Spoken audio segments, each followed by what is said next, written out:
അർജുനനെ കാണാതായിട്ട് ഇന്ന് ഏകദേശം 12 ദിവസം പിന്നിട്ടിരിക്കുകയാണ്. അർജുനൻ്റെ വീട്ടുകാർ വരെ അർജുനൻ്റെ മൃതദേഹമെങ്കിലും കിട്ടുമോ എന്ന ഒരു ആശങ്കയിലിരിക്കുകയാണ്. എന്നാൽ ഈ രംഗത്തെ വിദഗ്ധർ പറയുന്നത് അർജുനൻ്റെ ബോഡി പോലും കിട്ടാനുള്ള സാധ്യത വളരെയധികം കുറവാണെന്നാണ്. ഈ ഒരു സംഭവം നടക്കുന്ന ഭാഗത്തുനിന്ന് ഏകദേശം 8 കിലോമീറ്റർ മാറിയാണ് കടലുള്ളത്. കുറച്ച് ദിവസം മുമ്പ് ടാങ്കർ ലോറിയുടെ പാർട്ട് കിട്ടിയത് തന്നെ 5 കിലോമീറ്റർ മാറിയാണ്. പിന്നെ അവിടുന്ന് 3 കിലോമീറ്റർ മാത്രമാണ് കടലിലേക്ക് ഉണ്ടായിരുന്നത്.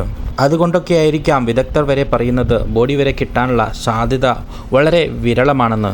കരയിലുള്ള മണ്ണെല്ലാം മാറ്റി പരിശോധന നടത്തിയെങ്കിലും അവിടെ കണ്ടെത്താൻ സാധിക്കാത്തതുകൊണ്ട് ഇപ്പോൾ അന്വേഷണം നടക്കുന്നത് പുഴയിലാണ്, ഗംഗാവാലി പുഴയിലാണ്. ആ പുഴയിൽ അർജുനൻ ഓടിച്ചിരുന്ന ട്രക്ക് പൂഴ്ന്നു കിടക്കുന്നു എന്നത് കണ്ടെത്തിയിരിക്കുന്നു, അത് വ്യക്തവുമാണ്. ഈ ട്രക്കിനുള്ളിൽ അർജുനൻ ഉണ്ടാകുമോ? അതിനുള്ള സാന്നിധ്യം ചെക്ക് ചെയ്ത് ഒരു തെർമൽ സ്കാൻ വഴി അത് ചെക്ക് ചെയ്തപ്പോൾ ജീവനോടുള്ള മനുഷ്യൻ്റെയോ മരിച്ച മനുഷ്യൻ്റെ മൃതദേഹമോ ആ ഒരു സ്കാനും വഴി ട്രക്കിനുള്ളിൽ ഇല്ല എന്ന് കൺഫേം ആക്കിയിരിക്കുന്നു. അതായത് കരയിൽ ഒരിടത്തും അർജുനനെ കണ്ടെത്താനായില്ല.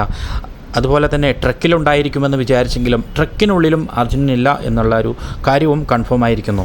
അതായത് പുഴയിൽ വീണിരിക്കാം എന്നൊരു നിഗമനമാണ്. പുഴയിൽ വീണിരുന്നെങ്കിൽ 3 മിനിറ്റിൽ കൂടുതൽ ഒരു മനുഷ്യന് വെള്ളത്തിനടിയിൽ ജീവിക്കാൻ സാധിക്കില്ല. അതുകൊണ്ട് തന്നെ അർജുൻ ജീവനോടെ ഉണ്ടാകുമെന്നുള്ളൊരു പ്രതീക്ഷ ഇതോടുകൂടി മങ്ങലേറ്റിരിക്കുകയാണ്. ഇനി നമ്മുടെ മുന്നിലുള്ള എന്ന് പറയുന്നത് അർജുനൻ്റെ ബോഡിയെങ്കിലും കിട്ടുക എന്നുള്ളതാണ്. അതാണ് വീട്ടുകാരുടെയും ആവശ്യം. എന്നാൽ 12 ദിവസം പിന്നിട്ടിരിക്കുകയാണ്. അതുകൊണ്ട് തന്നെ ബോഡി കിട്ടുക എന്നതും ഒരു ചോദ്യചിഹ്നമായി നിൽക്കുന്നു. നമുക്കറിയാം, ഒരാൾ മരിച്ചു കഴിഞ്ഞാൽ അവരുടെ മൃതദേഹം ബന്ധുക്കൾ മരണാനന്തര ചടങ്ങുകളും മറ്റും നടത്തി ദഹിപ്പിക്കുകയോ മറവ് ചെയ്യുകയോ ചെയ്യും.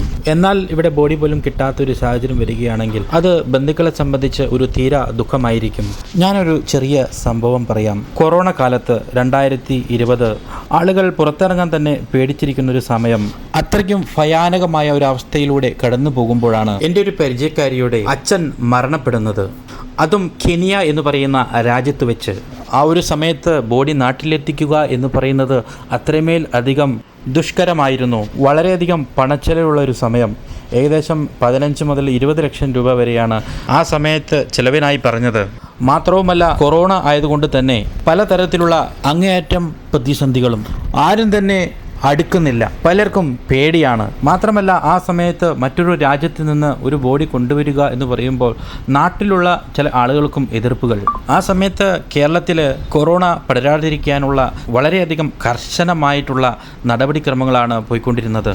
എന്നാൽ കുറച്ച് ദിവസം കഴിഞ്ഞപ്പോൾ ബോഡി അങ്ങനെ മോർച്ചറിയിൽ വെച്ചിരിക്കുകയായിരുന്നു. കെനിയയിലുള്ള ചില മലയാളി സമാജങ്ങളൊക്കെ ഇടപെട്ട് ചില അഭിപ്രായം മുന്നോട്ട് വെച്ചു. കെനിയയിൽ വെച്ച് തന്നെ ദഹിപ്പിച്ചിട്ട് ചിതാഭസ്മം നാട്ടിലെത്തിക്കാം.